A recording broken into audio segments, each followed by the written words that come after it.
From East and the West, you've heard others, but now you've tuned into the best. This is a Prime Wave Media production.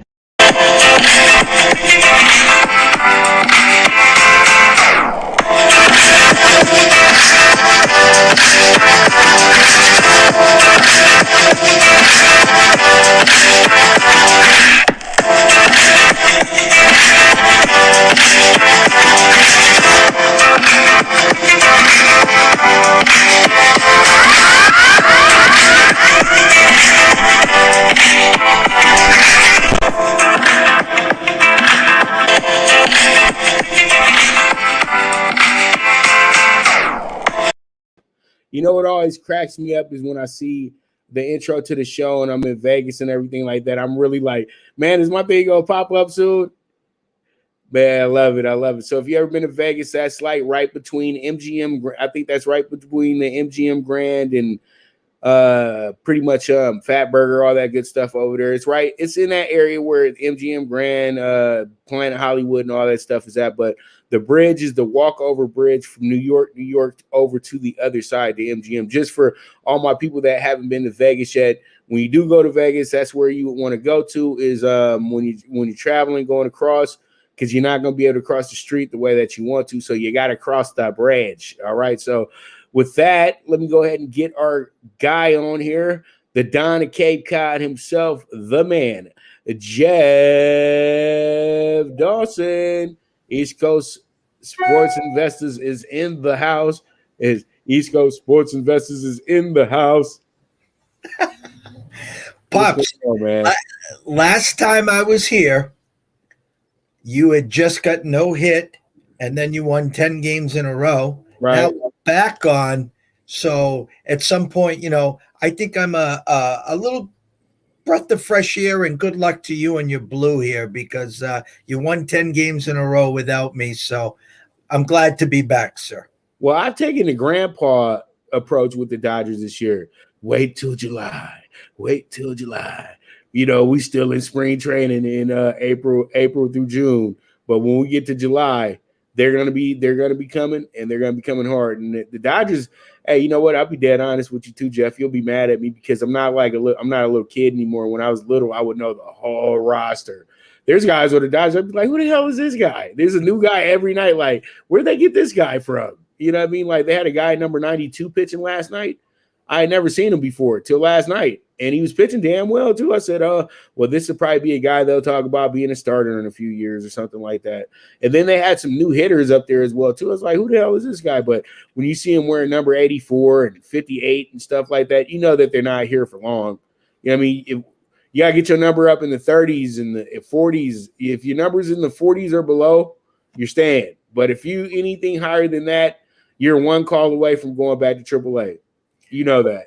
Well, I tell you what, you guys are always buyers at the All-Star break and / trade deadline. And I think you're going to have to be proactive just in case, because this Trevor Bauer thing is getting a lot stickier than they thought. So I don't know the ins, the outs, the whole story. But from the outside looking in, what I'm hearing, it doesn't sound too pleasant or promising. Well, I know those guys. I know those guys over at the Pasadena Police Department. That's just right here in my city. So, this will be handled in a certain way. So I know that they'll be real thorough about it and everything like that as well, too. So we'll see how it goes and see how it checks out. But as you know, we don't get into politics on this show because, I'm not CNN, I'm not MSNBC, I'm not any of those people. I'm Prime Wave Media, and that's what we're here to talk about: the game, the sport. And that's it. Trevor Bauer, whenever he rejoins the Dodgers, great. But there is a split in the Dodger town. But we'll talk about that when we get to Blue Crew Daily. Let's get into the finals. Who will be the X factor in the NBA finals? Jeff, I'm going to give you two players right now. They're not the big names that they're talking about on each side. And there's two players on each side of it as well, too. Booker, Paul, going to do what they do. They're going to take a lot of shots. We both know this, Jeff. Whenever Giannis gets into the series, he's going to be a very, very valuable piece in the inside game on the defensive end for the Bucks. But he's not going to be 100%, so you're not going to be able to depend on him to do very much. And then Chris Middleton, who's been absolutely incredible here in the playoffs, he's going to be the shining star, I think, throughout this thing. And Drew Holiday as well, too. But these are the two X factors from each team. I'm going to give them to you right now. DeAndre Ayton, Mikal Bridges on the Sun side. But I think more than anything, Mikal Bridges is the X factor. Guys that you're not thinking about, you're not talking about. And here goes one name on the other side. And this guy has intrigued me since he went to Arkansas University, Bobby Portis Jr. You know, Bobby Portis used to make us a lot of money when he was in college. But I'm just going to give you one fun moment, though, with Bobby. He didn't win this game. This is when I love that LSU team from his senior year. And LSU had a bunch of guys on their team that were really, really, really good. They actually sent about 3 guys to the NBA that year as well, too. And I remember they played a classic game, and I had a plus 280 on LSU. And the country singer's son hit the 3 to win the game because they had a country singer's son as the lead guard. And I can never forget that game because Bobby Portis was a man amongst boys that day. And I said, if they were still letting guys come from high school, he would have been a high school to the NBA type guy because he was already pretty much body-wise ready, but not mentally ready. And we knew that when he got into his altercation in Chicago as well, too, when, you know, with what he had with a dude that they had to trade to the he was pretty good, too. The guy that he knocked out, he was Andrews. Yeah, and he pretty much sent him back to Europe after that happened because they sent him to New Orleans, and then he wound up going back to Europe because he's like, I'm done with this mess. But all in all, though, I know I regress, but Bobby Portis was so huge at the end of this Hawks series because they said, what are we going to do about Giannis? The whole floor opened up for the Bucks, and the Bucks showed that how talented of a team they actually are. This was never about just Giannis. This team has always been really good as a team. This team, if you look at teams that blew out teams this year in the NBA, the Bucks are at the top of the list. The Bucks averaged 120 points. It's number 1 in the NBA. And a lot of people failed to just give them that prop. And I really do feel like there's a big overlook right now in this series with the Suns. We act like Chris Paul has been here 15 times or something. Chris Paul, whenever he does get to the big moment, he knows how to really mess that big moment up. I think he lucked out because he went against a Clipper team that actually was down a man, and the Clippers still took him to 6 games as is. And I think that, you know, pretty much we knew who the better team was. The Clippers were the better team coming into the series. And if you had Kawhi, this could have been a possible sweep on their side. And Chris Paul coming back the first few games was actually a hindrance to the Suns as well, too. So another thing Chris can't do in this situation is he can't be always running his mouth to the ref. The refs don't want to hear anything in the finals. The refs are going to call the game that they want to call. And, you know, that hurt Steph Curry back when they played against the Raptors, and it hurt LeBron damn near every time he's lost in the finals. So, you know, pretty much that talking to the ref, man, that's the first thing Monty Williams has to ask him not to do. You know what I mean? Talk to him when you need to talk to him, but damn, not every single call. You feel what I'm saying, Jeff? What are your thoughts on this, and who are your X factors going into this? I think you set it up perfect, to be honest with you, Pops. You know, I could break down the Clippers and Suns like it was yesterday. I mean, game 1, the Clippers just couldn't close out the fourth quarter. Game 2 was the alley-oop. Game 3 was 11 missed free throws. And then, you know, the Clippers had every opportunity. And if Kawhi was healthy, we're not even talking about, you know, the land of the Suns. It's been an amazing story. It really has. I'm not bitter towards them. I'm a big Booker fan, and we've talked at length about Aiden. Huge fan at Arizona. Great draft pick. And then CP3 is the glue that kind of got this thing going. And again, now they're minus 150 or 160 to win this series. We're holding plus 650 with the Bucks to win it all here. We just cashed out the plus 275 Eastern Conference champs. But again, Giannis goes from game time decision to doubtful to questionable, now back to doubtful. They're 5.5 point favorites today. I still think, again, the Bucks are the better team, and it's all predicated on Giannis. You nailed the three. I mean, obviously on that side, Middleton, Holiday, and you brought up Portis, and I had a big smile because he won us a boatload of money at Arkansas. And I go back to, and you do, the glory days of the 40 minutes of hell back in those days with Arkansas. Always been a fan. And for the Suns, they've been the story. They've been the story of the NBA and the story of the West. I think it's a great story. It really is. I think Aiden will have a big series. Booker, CP3. You talked about Bridges, Payne. I mean, all the above. I still think the Bucks will find a way to win this. If I was a betting man, I'd say in 6. How's that sound?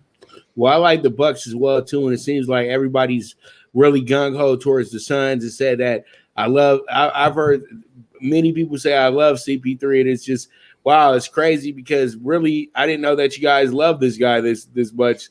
To be honest with you, I'm very happy that he made it to the finals because it is well-deserved and everything like that. And he is one guy that can say, hey, I didn't have to go get a team full of all-stars to do it. You know what I mean? I took these guys on my own. And the reason why I feel the Suns are getting a lot of love, Jeff, to be honest with you, they beat the Lakers. The Lakers were the defending champions. And everybody, including myself, had this idea, okay, in this playoff, seeding doesn't matter.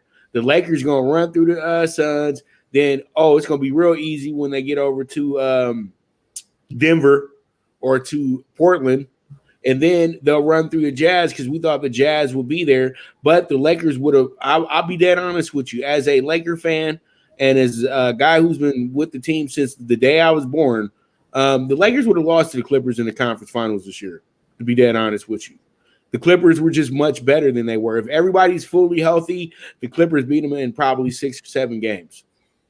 I hate to say that too. As a Laker fan, I know that I'll probably get kicked off the wagon, but, I think at the end of the day, their team was just that good from 1 to 12. And, pretty much without that number 1 in the building, that kind of hindered things a little bit.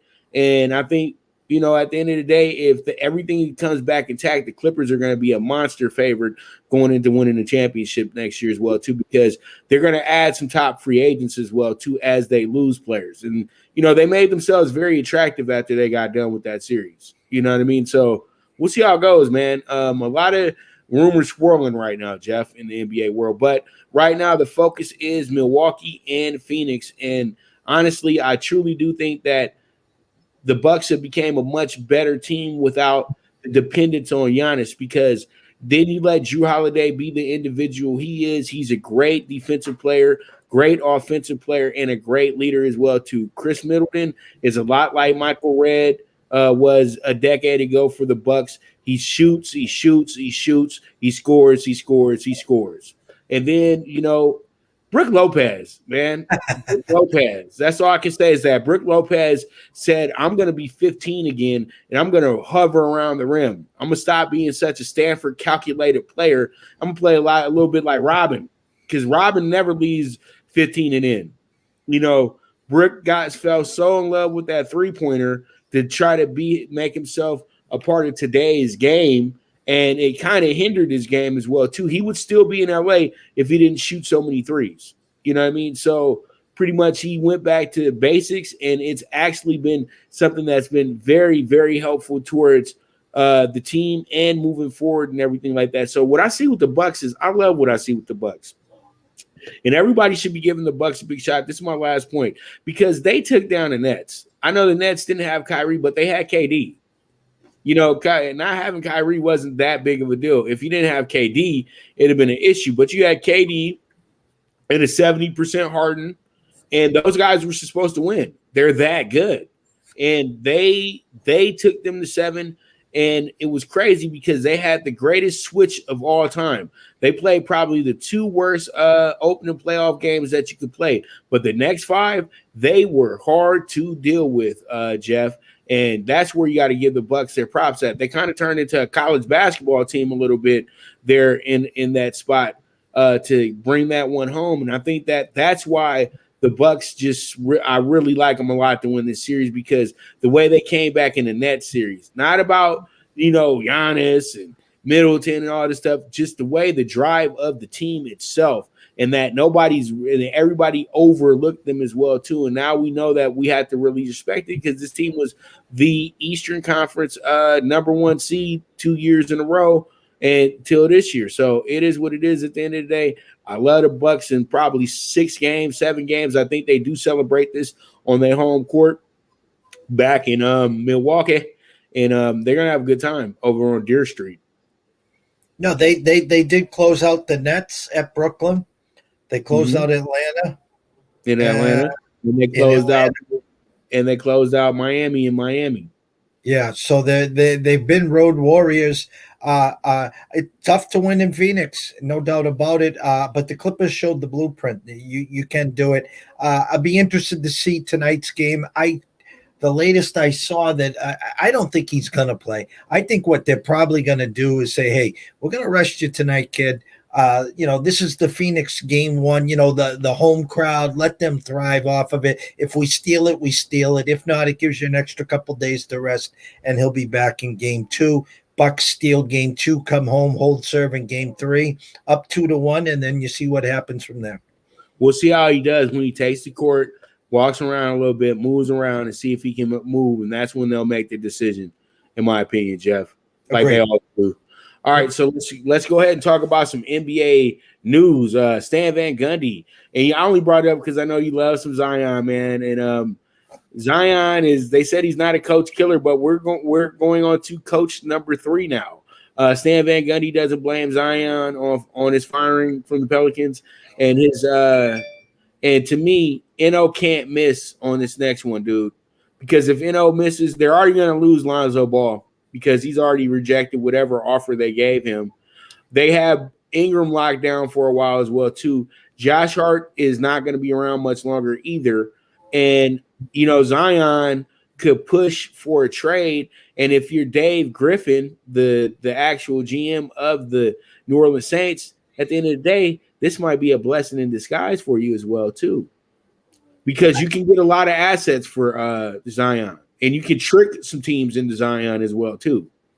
I'm glad you said that because we talked at length about Zion. I used the word, and again, when I say this, just take it tongue in cheek, everyone listening here, but you're going to see this happening, okay? I use the word Greg Oden, okay? I'm not comparing the two, but the body types are similar. And Zion's only going to get, as he gets older, he's going to get bigger. And listen, he came back in some great shape. The truth be known is this, is he doesn't, I don't want to say he doesn't want to be in New Orleans, okay? New Orleans is and always will be a football town. Okay. Hey, nothing against the Pelicans and what they're trying to do. You nailed it right on the head. Okay. The Knicks are chomping at the bit for Zion, MSG, the big stage, the whole, the Mecca, whatever you want to call it. It's time to start fielding some calls, get the carrot, get the cheese, and start, really upping this thing up because and I know he's not going to be here long term. Let's get him right now at his peak, get as much as we can, and move on. That's my take on it. Nothing against New Orleans, what they're trying to do, but long term, that would be their best solution. New Orleans needs to build like how the Nets used to build. You know what I mean? Try to find really good players that fit your system and find a good coach that can coach that thing up. A coach that doesn't have to be interrupted by, catering the stars. I felt like Alvin Gentry had to do that with AD for years, and then AD wants to leave. Then you bring in Stan Van Gundy, the worst possible choice for a team like this if you're trying to get somewhere. Stan Van Gundy is an awesome X's and O's guy, but Stan Van Gundy is like the old Washington football coach, the one from back in the days, the one that always said, I need veterans and no first rounders. You know what I mean? Like, great, he needs a team full of veterans and some good young players, and that's where he thrives at. But if you got to have him coach somewhat of a college team, it's not going to happen. It was a big failure in Detroit, and then in New Orleans was even worse. And I think that they just brought him down because he was in the booth. I'll tell you, and I'm saying this sarcastically here, okay? You want something done, you want it quick, call up the Celtics, get smart, Get Jaylen Brown, get a couple draft picks, swap Zion in there, and at least you got a couple bodies. You got some picks. You got a young guy that's signed for 4 more years with Jaylen Brown. You got a defensive guy with Smart. You're going to get 3-4 picks for him. He's out of your hair, and then you move on. Yeah, I know Zion. I wish he was on OKC right now because I feel like OKC and New Orleans, and there's another team I want to throw in here as well too. Maybe Orlando as well too. They've became NBA arms dealers. They get talent, but they can't do anything with it. So what they do is it's like this, after a while, hey, it's like a guy who runs like a clothing store or something of that nature. He got high fashion, but he's going to have to put this stuff on sale eventually because the neighborhood he's in just doesn't call for it. And that's what he does. This is what he does. He gets prized possessions and sells them off. That's it. And that's all those teams do to me at the end of the day. Phoenix was like that for a moment too, but then they just stepped it up the way that they did right now. So, there's NBA teams out there that just have players on the team. They're just moving them in and out. That's it. And that's all. And it's been like that for like the last 30 years in the NBA as well too. And these teams take turns. I would have to throw Sacramento in there as well too. Because if you haven't been to the playoffs, you haven't been relevant in the last 10 years or so, then that's the room I got to throw you in. It's crazy because OKC actually made the playoffs a year ago. So, it is what it is, Jeff. It is. I actually saw Sacramento was talking to someone about a trade, and they were looking for player A, and then Sacramento was waving out their Buddy Hield instead. So I forget what the trade was. It might have been in the Lillard or Bradley Beal or something like that, the names that are floating out there, but it will be interesting for sure.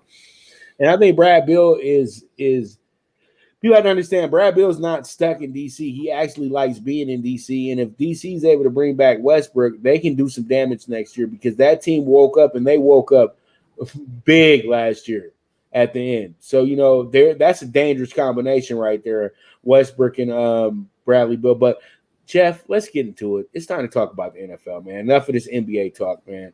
NBA, you being selfish right now too, NBA. You're not supposed to be playing right now, but it's all good.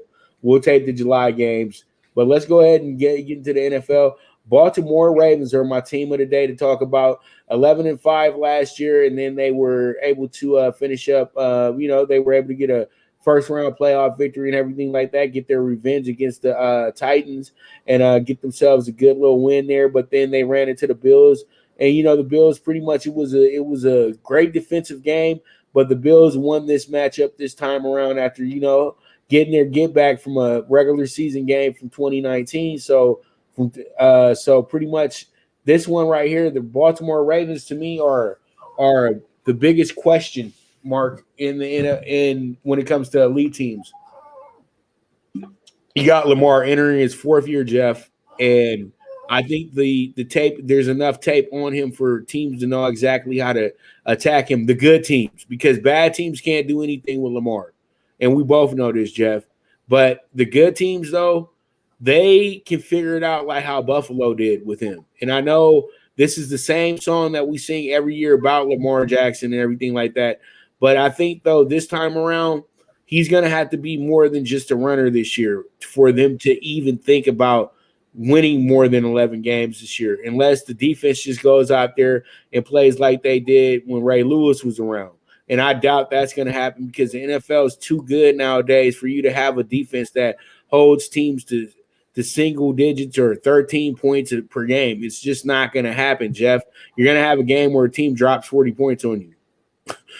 Seriously, because that's today's NFL for you. So I truly do feel like this team has to have a sufficient running game, and I don't know who they have back there. They got J.K. Dobbins, who's a hell of a back, but I still think he needs an assistant there as well too. And the main thing killing the Ravens right now, they don't have that dynamic receiver, that guy who can just break loose and Lamar can throw a big deep pass down the field without running up and down each sideline to try to get you that ball. because a lot of his touchdowns and best work is on broken plays, and that's awesome and everything like that. But I don't think they're going to let him get too many broken plays this year because defenses are faster, stronger, and wiser this year. Your thoughts on this, Jeff?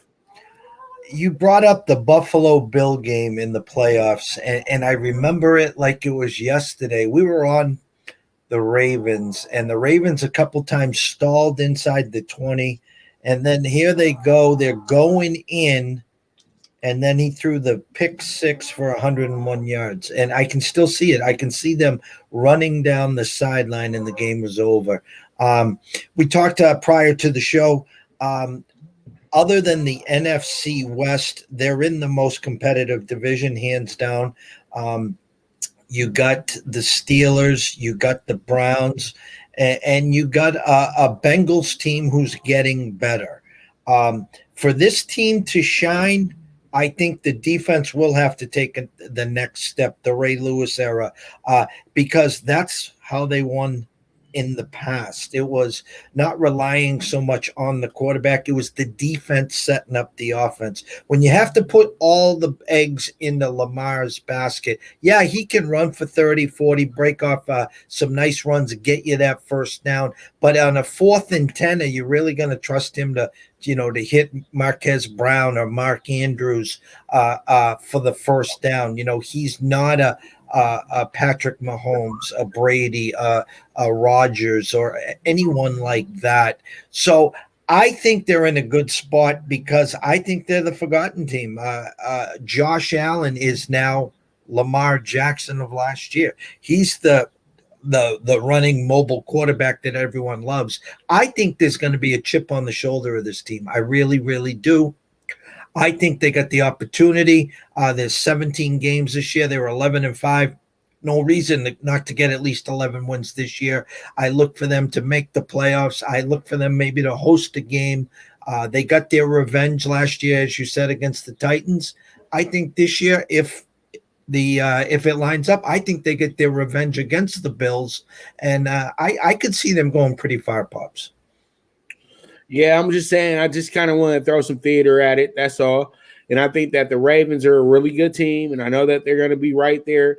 But I feel like there's always a team that everybody's going to be really high on, and they don't show up. And I feel like the Ravens are in that group this year for some odd reason. I'm not saying things to pass them by.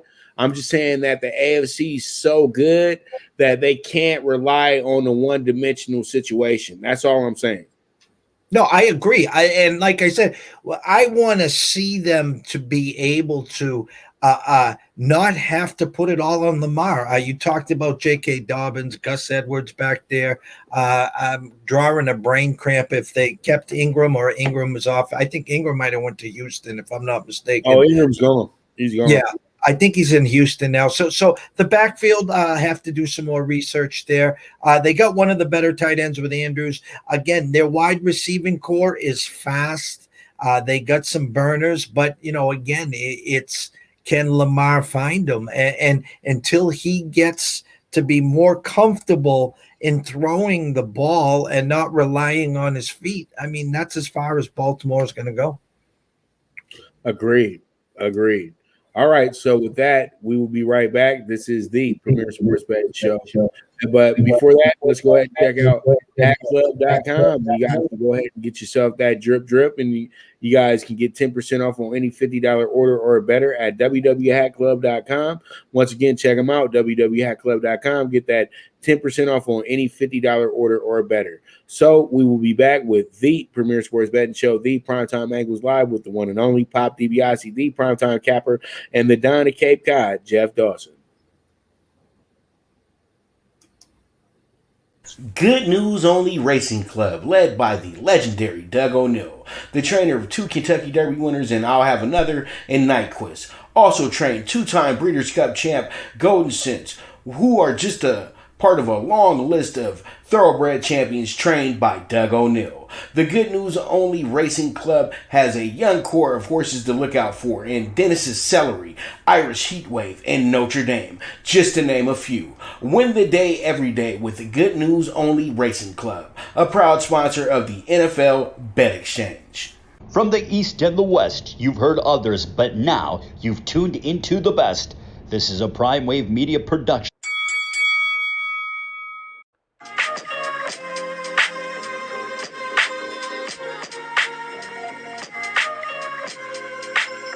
Tune into Big Wave Boxing every week with a brand new guest with the one and only Pop DiBiase, the primetime capper, getting the best boxing stories, best boxing angles, and the truth when it all comes down to the sweet science.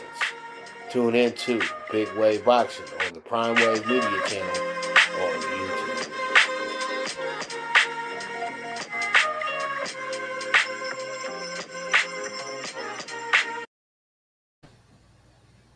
All right, we are back with the premier sports betting show, the Primetime Angles Live, and I know Jeff was chomping at the bit to talk about some baseball, so now we can talk about some baseball.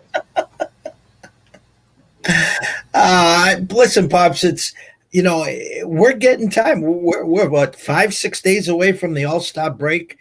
You take a couple days off, and then before you know it, you blink, and we're in the second half of the baseball season. But those next 6 weeks, Pop, that's all people are going to be talking about is preseason football and when does the regular season in college football start. So all good here, brother. All right, so, the Dodgers were down a little bit yesterday. They rallied and still lost yesterday, but it's okay. It's okay. You go to Miami, first day in Miami, and I would say the Dodgers might have partied a little bit because they did fly in from D.C., coming in early. The D.C. game was about 1 o'clock in the afternoon. They got done with that game pretty quickly. Maybe I don't think Miami's 90 minutes away from DC on the plane. So, pretty much you get to Miami and maybe the guys last night might have snuck in, might have went over to the Hard Rock over in Fort Lauderdale last night, have a little bit of dinner and things like that over at the Hard Rock Cafe and all that good stuff. They know they're playing the Marlins. So, go have yourself a little bit of a good time over at the hotel bar or something of that nature. That's how the Dodgers looked to me. Like they had a little bit of a good time at the hotel bar the night before, and they had to kind of just get that thing together a little bit. But the Dodgers got a curfew. The good teams got curfews. Bad teams don't. Bad teams stay out all night long. Man, I saw you in town in Houston. Hey, isn't that so and so that plays for the Isn't that so-and-so that plays for the Angels? What's he doing in Bunnies tonight? They got a game. You know what I mean? But, pretty much Miami, man, it happens. When you get to Miami, I don't know what it is sometimes when teams lose in Miami, but, Miami always brings their best for the best. And you got to expect that right there. And the Dodgers, have won a lot of games beforehand going into it. So I think that the Dodgers will start another streak today. It's just crazy to me that they're still behind the Giants, who did not have a great weekend against the Diamondbacks, and they wound up losing yesterday. But the Dodgers are in a peculiar situation where when the Giants lose, they don't pounce. It's like you're going point for them, but they still have that advantage. But the Dodgers are going to get them. They just have to have the series with them, in my opinion. So I think the Dodgers will be fine. And we talked about trade deadline earlier. Gibson from the Twins, it sparks my mind big time. Also, you might be able to get something out of, say, a guy like Mike Minor. I know Mike Minor doesn't look like much on paper, but if he gets some real run support, he can be a really good pitcher for you. Mike Minor is pretty good still. You know what I mean? He strikes out a lot of guys. And also, let me think of another player who's playing on a really bad team right now that would be awesome for the Dodgers. Now, if they don't get back into it in time, would you think the Nats would want to make a move where they move Scherzer for a few of those Dodger prospects? I think the Dodgers should jump on a Scherzer deal in a heartbeat. Well, it's funny because on my show this morning, I was talking to Scott. We gave out the Nationals last week, plus 650 to win the division, plus 3,000 to win the NL, plus 6,000 to win the World Series. They had gotten to 500, and then Schwarber goes down, Trey Turner goes down, and Strasburg is still out. So with that said, are they now going to become sellers? I think the big name on the market is in Colorado. It's the Marquez pitcher. He will be available. Obviously, Colorado is selling. Max is obviously the big name. Is Washington going to become sellers? And if so, will they then trade him to the National League? I mean, I know you got a boatload of prospects. I don't know if Washington would want to trade him to the American League, out of sight, out of mind. But we'll see in the next week to 10 days, 2 weeks, if Washington does become sellers. And if so, he's a huge, huge name. I'd be calling up, though, Colorado. You can get Marquez a lot cheaper than probably you could with Scherzer. And then you know who else has some decent pitchers on the staff? They're not winning a lot of games, but Matthew Boyd would be a good idea for some teams as well, too, from the Tigers. Boyd, he's a good pitcher as well, too. That he would be a good idea. And Kenta Maeda, the former Dodger, I know he probably wouldn't be coming back to the Dodgers, but Kenta Maeda would be a good pitcher save for somebody like the Giants if they're hunting for a pitcher as well, too. Well, you talked about the Tigers, and the two names that come to my mind, both young names, are Skubal and Mize. They both have been pitching great. They've won us some good money here lately. And Maeda, again, the Twins are selling. They living off of last year. Their pitching is horrendous. I'd be cherry picking them. There's a handful of teams that are doing real bad. Arizona, here's something crazy. Will it happen? Most likely not.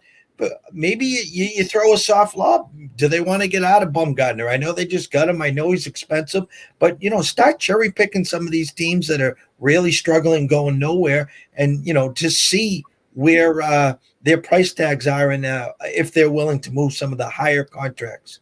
Well, that was a joke I had the other day. I said the Yankees are struggling so bad that they can only make a trade with a team like the Diamondbacks because they were bragging about some guy they had just brought from Arizona. I said, seriously, this guy's coming from the worst team in baseball. There's nothing to brag about here.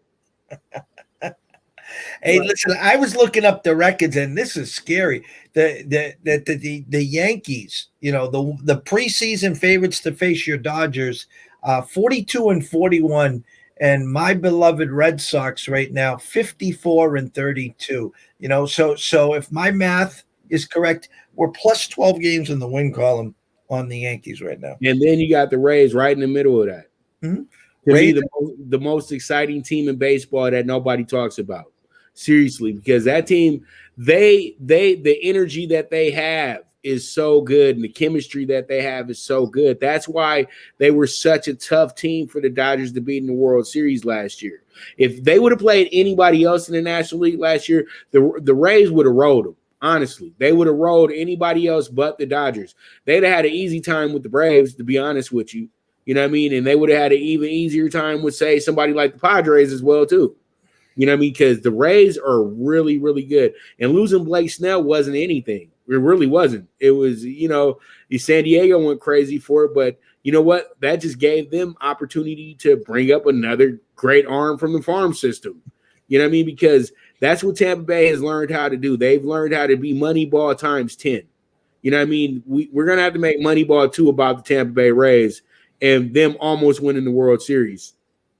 I think they bring in a $35 million team last year for the World Series. 42. And that was going over to them. You know that, right? That was over their budget. And you look, they lose Snell, they don't blink. They lose Glass now. They got 49 wins right now. Right. And they don't blink. And again, they got a deep farm system.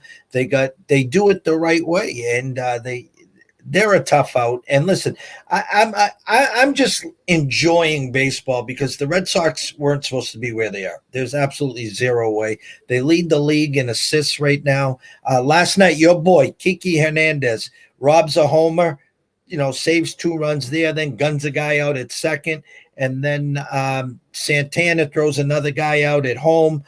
We lead the league with 28 assists in the outfield. So just don't run on the Red Sox. It's a team with a bunch of, I want to say no names because you have your JD Martinez's, you got your Bogarts, you got your Devers. We added Verdugo, we add Kiki, and a frontline staff that's horrendous, but we're winning. And we still have no Chris Sale.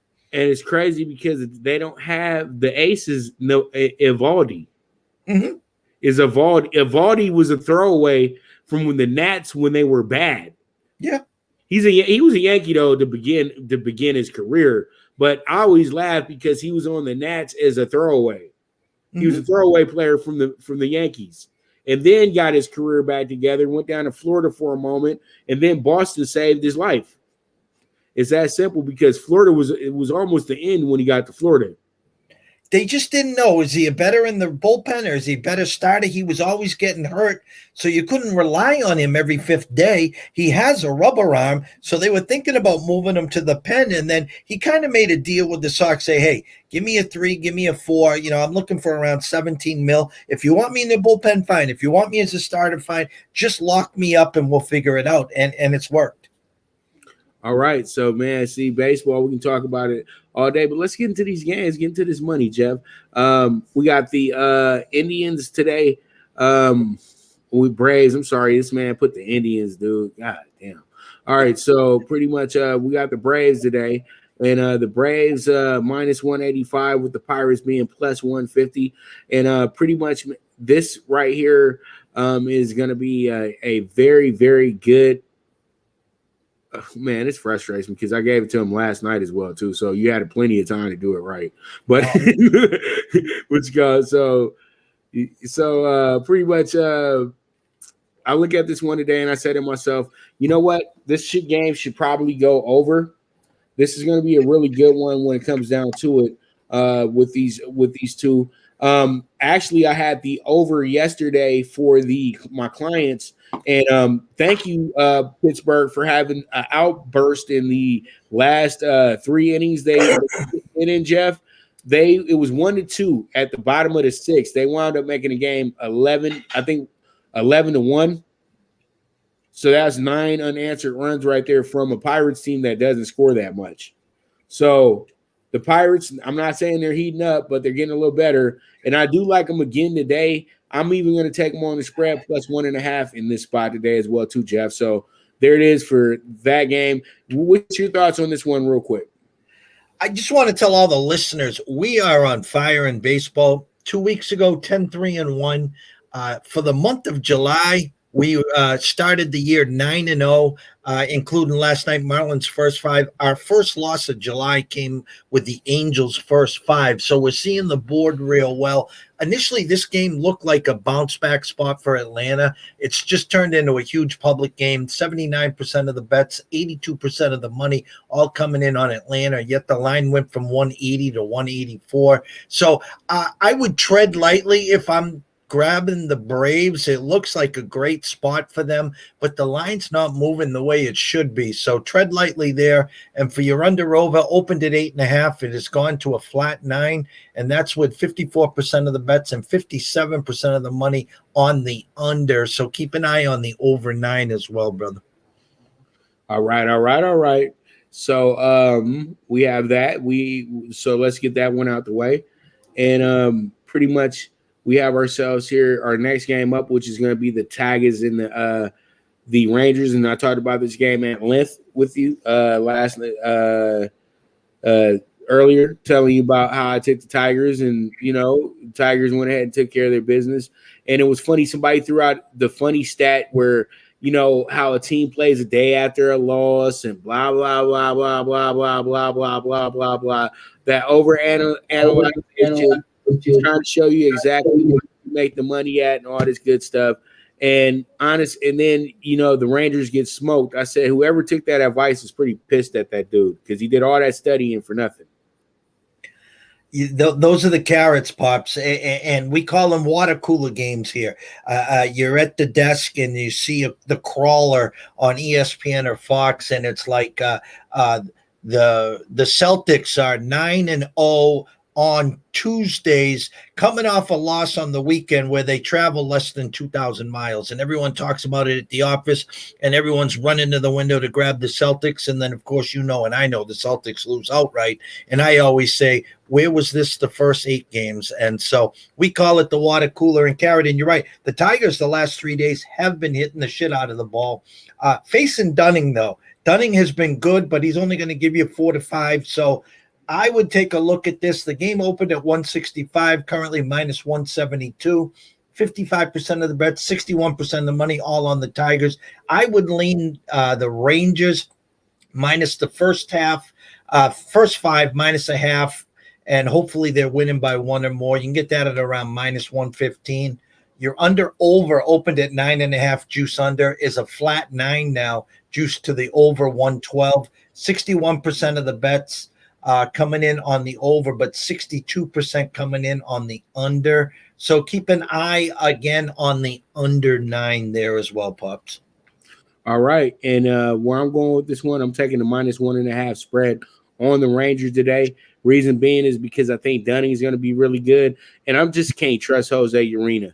I'm sorry. Jose Urena, how are you still in the league? That's my question, because he was literally like a punchline when he was in Miami, like, oh, it's Jose Urena day, time to fade the Marlins.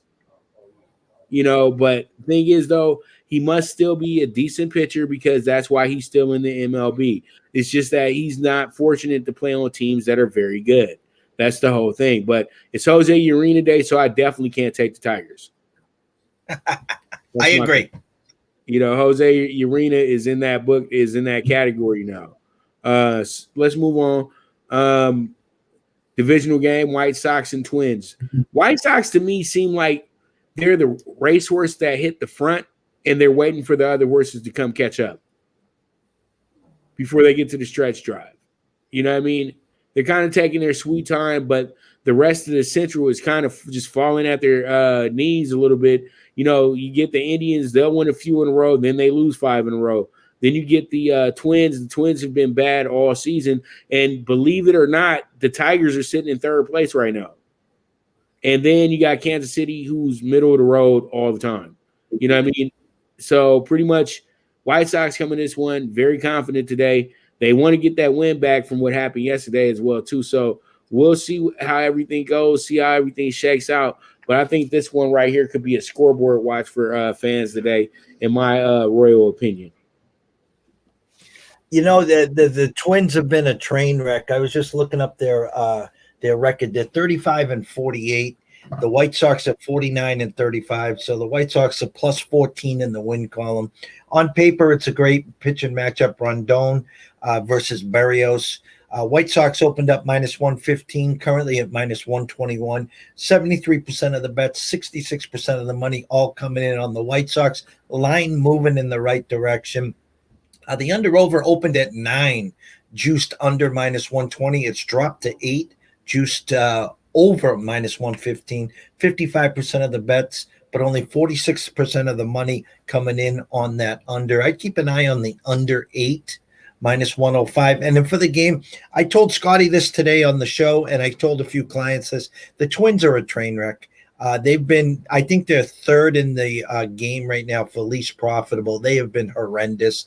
I can't trust them as far as I can throw them. They did win last night. I'm a big Berrios fan. I mean, I like the spot that they're in, but I just can't trust them.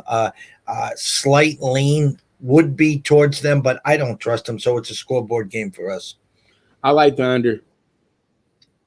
I think both pitchers show up today. Rodon's going to have a good day today. Berrios is going to have a good day today. Get us a pitcher duel going here, and the game will be settled late. I agree.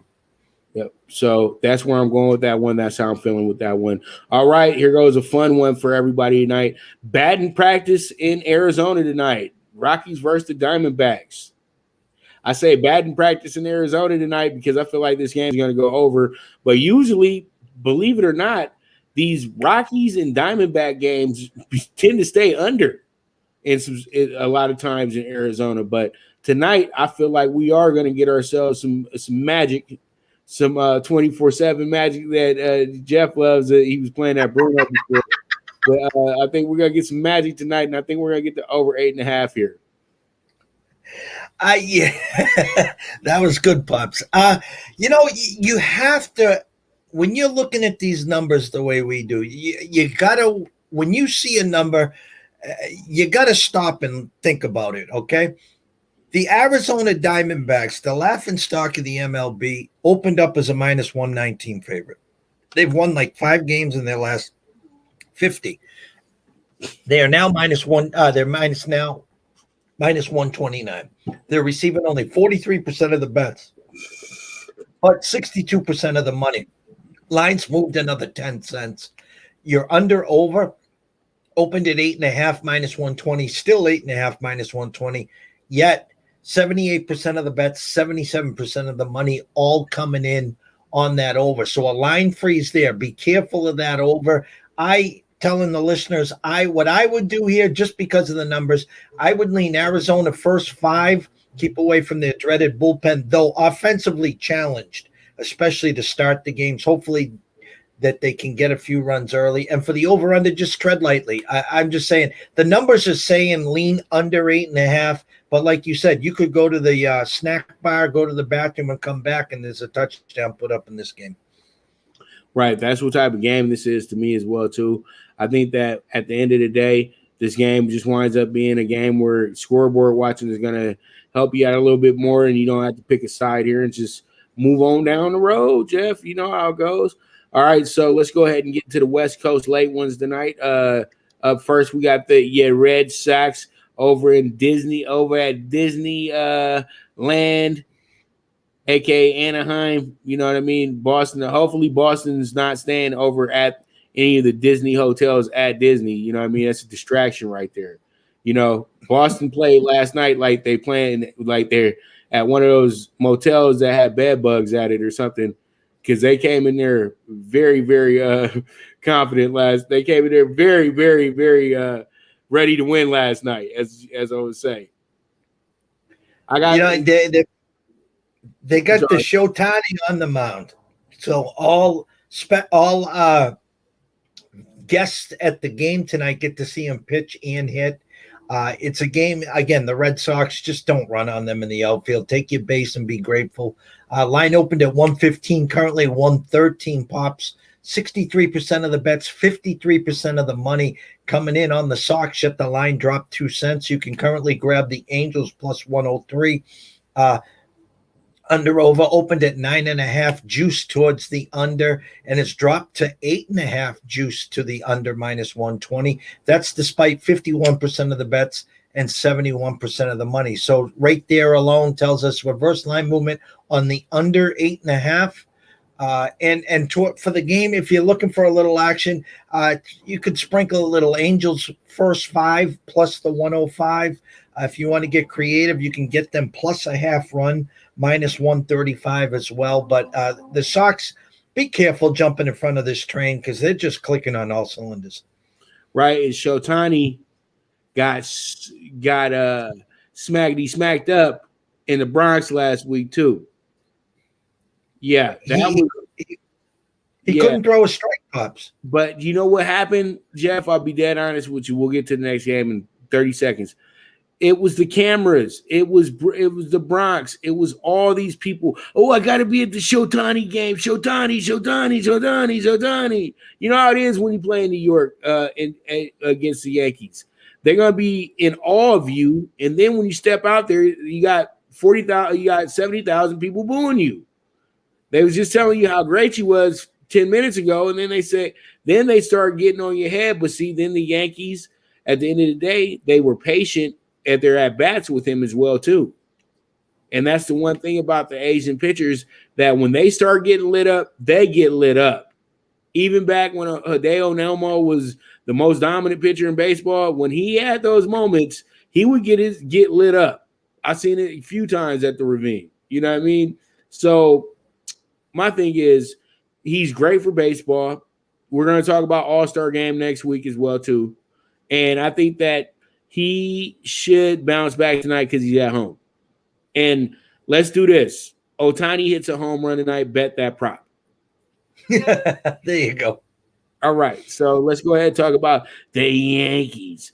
And my little fan, this is kind of like my little favorite little team that can go. I know they're not going to make the playoffs this year, but you know what? They got potential, Jeff. If they can build this thing correctly in Seattle, Seattle can be a dominant team in baseball. They got a lot of really good young players.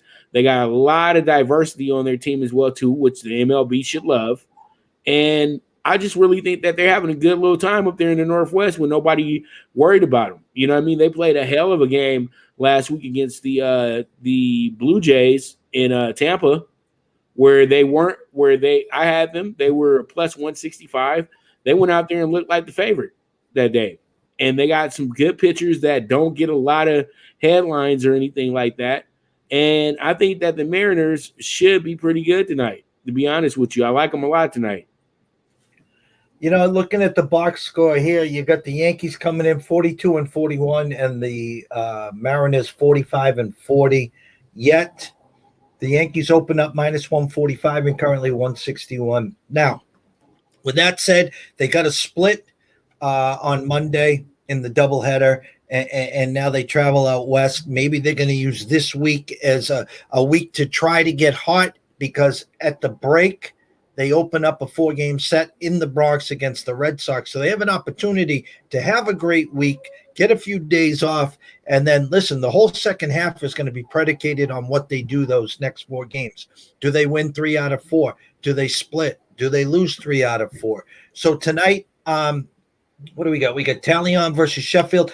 59% of the bets, 82% of the money coming in on the Yanks. The under-over opened at 9. Over 125 is now at 9.5. Over -115. And that's with 54% of the money coming in on the under. So quick look here.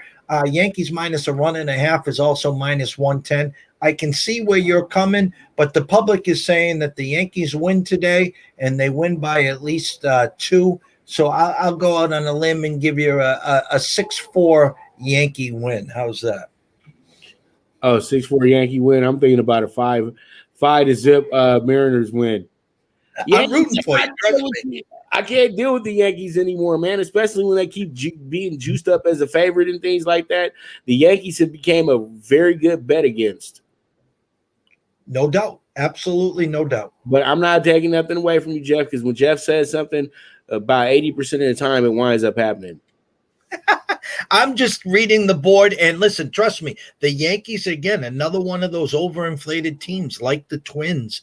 The Braves this year, another team that they're living off of last year and what the so-called experts said to start the year. We're already halfway through, and if you look at the most profitable teams, they're the teams that no one likes, no one respects, and it's hard for them to go to the window and play. And the teams that are the least profitable are the easy ones, the Yankees of the world, the Braves, the Twins, because they got to come around. They can't lose 3 in a row. They can't lose 4 in a row. There's no way they're losing 5 in a row. Okay, just check your bankroll at the end of the week. Right, because you just can't. The Yankees aren't reliable, especially when they're a value price. It's just that simple. Doubt. It's just that simple. All right, we'll be back. You guys stay tuned. But before that, let's talk about Paramount Plus. Paramount Plus, awesome service. You guys will be able to get yourself a whole bunch of great content with that as well, too. And they have original programming on here as well. So Paramount Plus, check them out. Use the promo code VSX. And, man, you can go ahead and binge watch all your favorite shows that Paramount produces, okay? And you know what? People, stop binge watching so much, man. Get out there and get some exercise and stuff, man. Y'all be watching way too much TV as is. That's why everybody thinks that they're a lawyer, doctor, sports agent, musician. Y'all watch too much TV, okay? Jeff's smiling because he knows Jeff has the beach. Jeff has. If I had a beach outside of my house, I would be there. I would probably watch TV maybe 30 minutes out the day. I'll be just watching the ocean all day long, all day. Beach. It is very peaceful. It is very peaceful. Beach bum. It's therapeutic, brother. Therapeutic. All right, we'll be back. This is the premier sports betting show, the Primetime Angles Live. Now you and your friends can compete in the sport of kings and win big with Stable Duel. Get the app, pick your horses, and get in on the thrill of horse racing with daily games competing against other players. Bring home the glory and the cash, and move up the annual leaderboard while you leave your competition in the dust. Get in the game with Stable Duel. Play, race, win. Good News Only Racing Club, led by the legendary Doug O'Neill, the trainer of 2 Kentucky Derby winners, and I'll have another in Nyquist. Also trained 2-time Breeders' Cup champ Golden Sense, who are just a part of a long list of thoroughbred champions trained by Doug O'Neill. The Good News Only Racing Club has a young core of horses to look out for in Dennis's Celery, Irish Heatwave, and Notre Dame, just to name a few. Win the day every day with the Good News Only Racing Club, a proud sponsor of the NFL Bet Exchange. All right. We are here in the stretch drive of the show, Jeff. And let's go ahead and get into it, man. Let's talk about the NBA Finals preview that I had. I know we talked about it at length, but here goes the money. Here goes the game. I'm gonna be the crazy guy in Vegas and put all the chips in on the money line tonight on the Bucks. How about that? Plus 205. Let's just knock it out because I think they lathered up a whooping for the Suns tonight. It's just too much love on the Sun side and too much. I don't know about the Bucks. Giannis is in here. Okay, we're gonna see. We're gonna see because the thing is, at the end of the day, the Bucks could have still beat the Hawks with Trey healthy, in my opinion.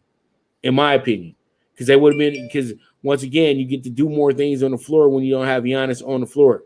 Because Giannis plays hero ball a bit too much. You know what I mean? And when you get that hero ball situation taken away from some guys that like the Bucks team, I look at the Bucks like they some damn good goons. You know what I mean? You know, at the end of the day, because they look like goons when they out there playing.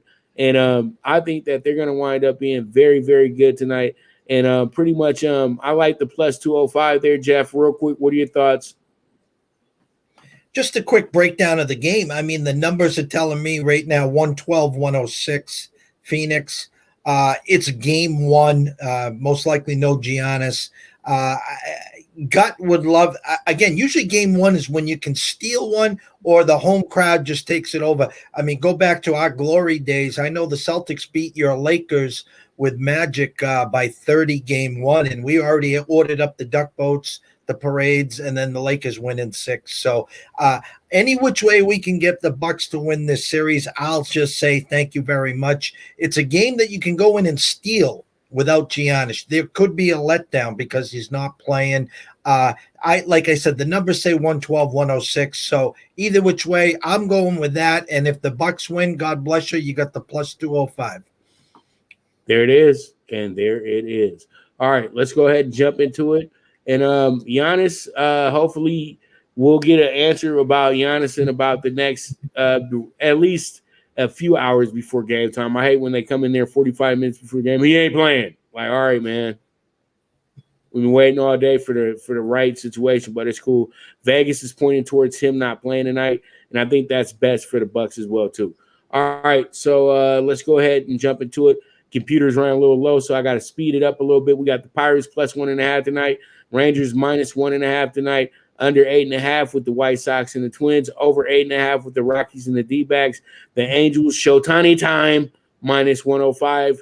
And then we have Mariners tonight money line plus 130. Single what you like, Jeff. What are your thoughts on this? I think you got a couple tricky spots, to be honest with you. I love the Dunning minus the 1.5. Do the Braves bounce back? The over on that Rockies D-backs, we talked about it, could be sketchy here. I like the show tiny and the bounce back, and we just talked about the Mariners plus the 130. I'm rooting for you on that one. Public seems to think it's a Yankees by 2 or more today, so I think you got some good ones here, Pops, and the hashtag single what you like. That's what you got to do here. Right, and if we hit them all today, it's 61-1. So that means that if you put 25 on it, I just paid the rent. Okay, well, not everybody's rent, but majority of you people's rent. You know what I mean? If you're playing it. Now, if you're playing it for 5, I can't help you because that's all you getting is weekend money with that. Okay, chase the bag. The bag is only $20. All right, so there it is. Jeff, always a pleasure doing this with you, brother. Let's go ahead and look at YouWager, where the world bet's at. Jeff, now you can go ahead, sign up for YouWager. You know what? Put your deposit down, put in my promo code VSXPOP. You'll get 50% of a match deposit. So if you put up $500, they'll match it with a $250, and then you run off the $250 free play. Use the pick sixes for the next week. Bet them $50 a hand, and then see what we can do. And then you can jump into your actual deposit. Okay. Sounds All like right. a plan, brother. All right, Jeff, any final thoughts, brother? No, I'm glad the NBA starts tonight. I look forward to the world being on the Suns, and I look for the Bucks, like we talked about, in 6, hopefully, or if they take them out in 5 or 4, God bless us. But as long as they do win the series, Major League getting ready for the All-Star break. Next week, we'll have a lot to talk about. And as we get closer to August and September, obviously, we'll be talking a lot more football and the NFL bet exchange. Yes, and then the Olympics will get a little bit of love. Yep. It will, for whatever needs to be bet. Sounds like a deal. And don't forget Saturday night, Connor and what's his name, Poirier, the trilogy. So the whole world's on that one too. So, all right, and I won't have any bets for that either. Me either. Right, because the thing is, I gotta wait for Connor to fight somebody who's superstar, not just people who are mad at him. All right, man. It's always a pleasure to have my main man on here, the Don of Cape Cod himself, Jeff Dawson. I am the Primetime Capper, Pop DiBiase, and this is the premier sports betting show, the Primetime Angles Live, and this is the premier sports betting show as well, too. So you guys, as always, bet with your head, not with your heart. If you got a hunch, bet a bunch. The movement is moving, and I am gone.